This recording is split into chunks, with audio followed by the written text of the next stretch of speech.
All right, it's 6:01. We're going to get started.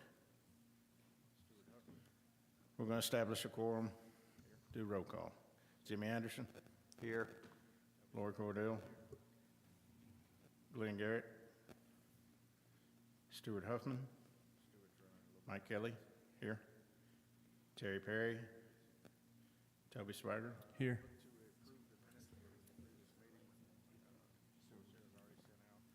Stuart's running a little bit behind, so be here when he gets here. We're going to look to approve the minutes from the previous meeting.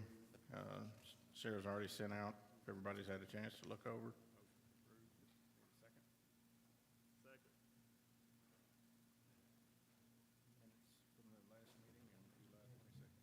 Make a motion to approve. Motion to approve. Need a second? Second. Minutes from the last meeting on July 22nd. Been moved to approve.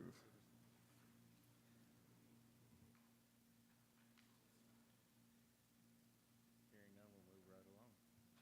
Reports from the staff, recreation manager. Do we have any comments from the citizens? And Parks Manager Josh Gabby. Thank you, sir. I sure will. Hearing none, we'll move right along. Reports from the staff, recreation manager Dave Anderson and Parks Manager Josh Gabby. Dave, will you go first? Thank you, sir. I sure will. Couple of big grand openings since our last meeting. We had Rachel's Garden, of course, was a huge opening for us, years in the making. I think everyone had a very good time. It's been very, very well received. Had a fantastic crowd come. It was an absolutely gorgeous day. It was Sunday, September 7th, I believe, was our opening, and went really, really well. I think everyone had a very good time. It's been very, very well received, and yeah, everyone's really, really very pleased with it. We also had our grand opening of the Mansker Creek Disc Golf Course. That also has been very well received. We had a really good turnout for it too. We probably had about 45 people come for it. As of its opening, we have had 377 people play, or 377 rounds play, and 149 different people. They've also come from 8 different states other than Tennessee, which is fantastic. So Colorado, Texas, Alabama, Virginia, New York, Kentucky, Washington, and Illinois have all played around at Mansker Creek. We gather that data from an app. It's called UDisc, and there's some signage at the start of the course where folks can scan a QR code and record their round online, and we are able to gather that data as well. So that's been really helpful in seeing how much usage we've had. So those two are two big events that has gone on in the last month or so. Thank you. In addition to those big events, over at Brooks Park with the disc golf, we had a parking lot installed since the last board meeting. In addition to that, at Brooks, we have replaced the split rail fencing at Brooks Park. We have also replaced the split rail fencing at Gateway Park, and we have finished up the front split rail fencing at Moss Wright Park. I know at Moss Wright Park that was on and off almost a year project, just doing some here and there when we could.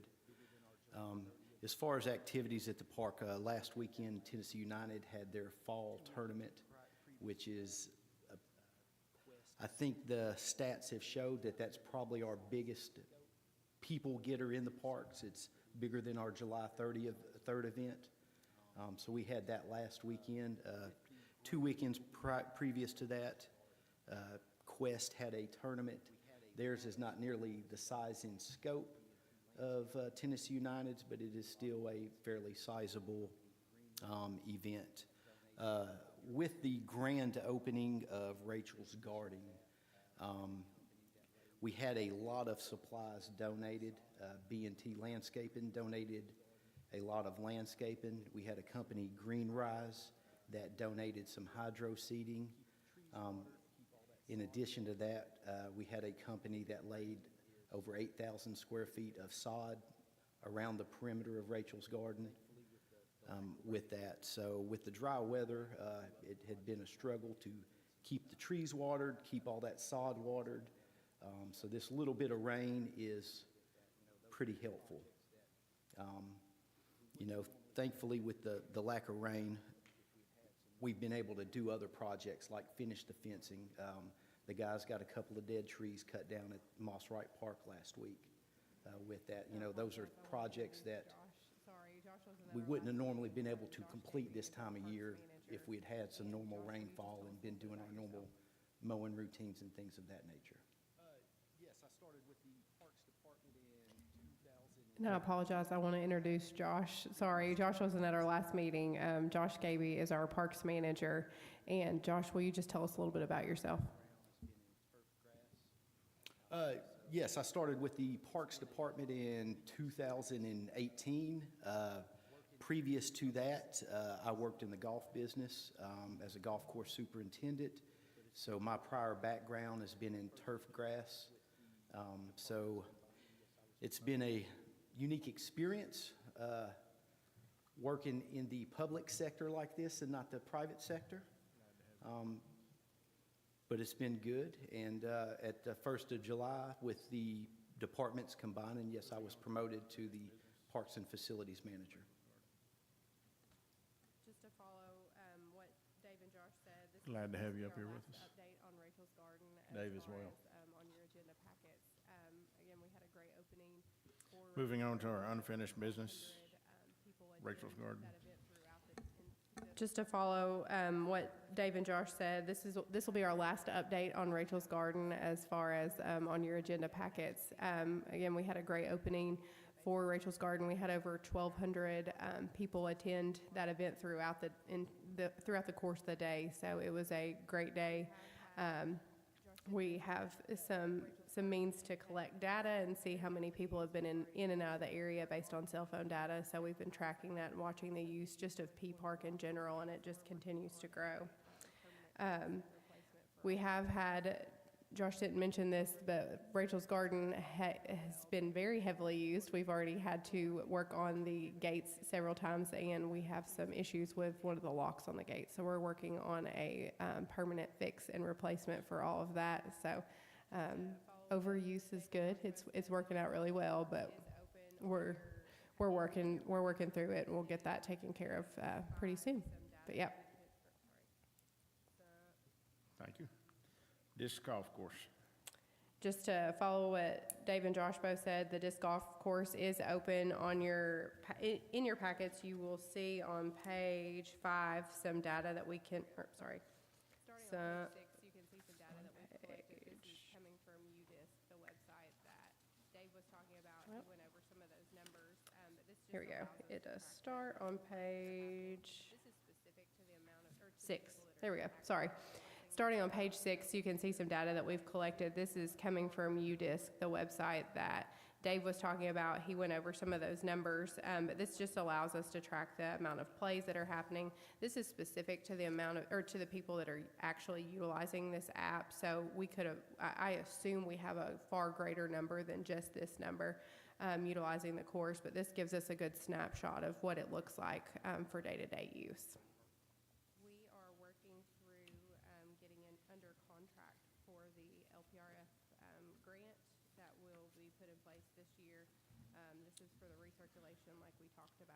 LPRF 2025, Moss Wright Park.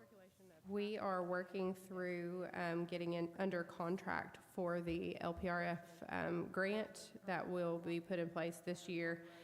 This is for the recirculation like we talked about in last meeting, for recirculation of traffic and pedestrian improvements. So this is going to take pedestrians walking off of, or walking on the road off of the road onto a designated trail. So we're currently we're working through contracting right now with TDEC.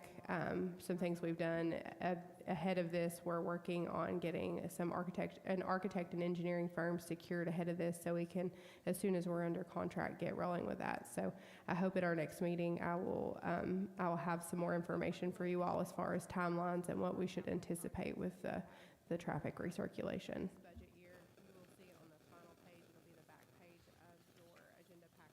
Thank Thank you. Moving on to new business, parking lot addition. The parking lot addition at Moss Wright Park is one of our capital projects that we have for this budget year. You will see on the final page, it'll be the back page of your agenda packet. This is what the parking lot at the dog park is going to look like. This is something that we're having to do ahead of the traffic recirculation because as you'll see, we've got pedestrian, or we have parallel parking that goes up and down that road, and so we're going to be pulling those parallel spots off. That will become two-way traffic eventually, and so to make that happen, we had to do some designated parking spots up there at the dog park. This will also get some very much needed handicap parking and handicap accessibility to the dog park as well. Those handicap, are they van accessible handicap parking spots? They are. They'll both be van accessible. 2026 budget as well.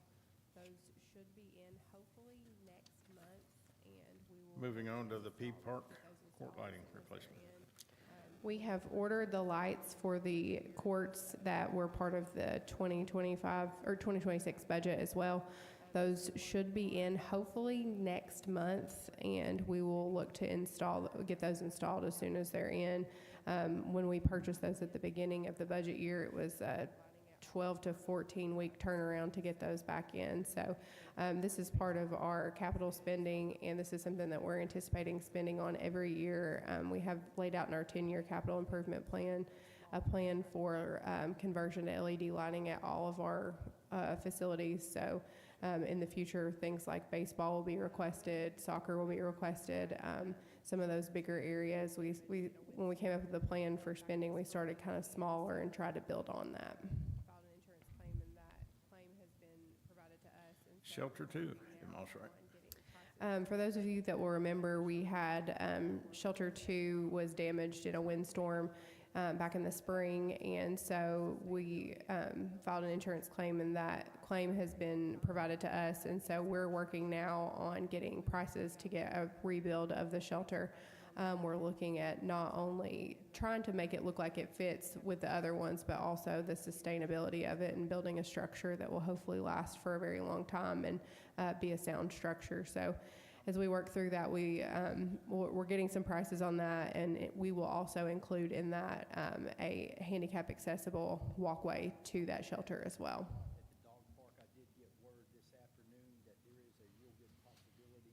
Comments from the board members and staff?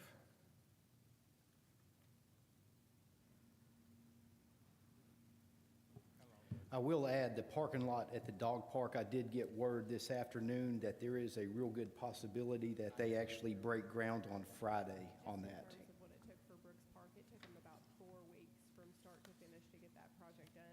There won't How be long no will it take to get that completed, Josh? Do you know? on this one, so I know weather dependent, but would be a good time. I am unaware on that part. Just in terms of what it took for Brooks Park, it took them about 4 weeks from start to finish to get that project done. There won't be near as much grade work that has to be done on this one, so I would say 4 weeks would be a good timeline, more than enough cushion in that for completion.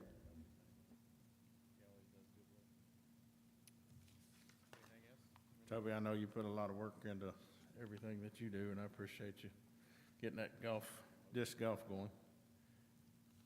As always, we gotta bring Toby's name up, 'cause he always does good work. Anything else from anybody? Hearing none, seeing none. Need a motion to adjourn. Do I have a second? Second.